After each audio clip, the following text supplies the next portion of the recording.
থাকো, আল্লাহ তুমি সাক্ষী থাকো, যে লোকগুলো এসেছে এইদেরকে কবুল করে নাও, আমিন। এর ফজিলত কি জানেন?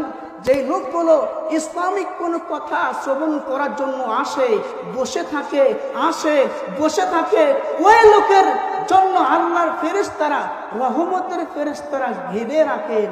সুবহানাল্লাহ। তাহলে আপনি এমন একটা জায়গার মধ্যে বসে আছেন, জান্নাতের বাগানের মধ্যে বসে আছেন।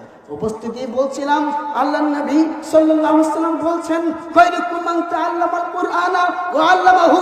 পৃথিবীর ভিতরে ওই লোকটা সবচাইতে দামি, ওই লোকটা সবচাইতে মর্যাদা, ওই লোকটা সবচাইতে দামি, ওই লোকের মান সবচাইতে বেশি যে লোকটা নবী বলেছেন, খায়রুকুম মান তাআল্লামাল কুরআনা ওয়া আল্লামাহু। তোমাদের মধ্যে যে লোকটা কোরআন নিজে শিক্ষা করে অপরকে শিক্ষা দেয়, নিজে শিক্ষা করে অপরকে শিক্ষা দেয়, ওই লোকটা হচ্ছে পৃথিবীর ভিতরে যা কিছু আছে সকল কিছুর চাইতে সম্মানী। সুবহানাল্লাহ। তাহলে আমরা যেখানে এসেছি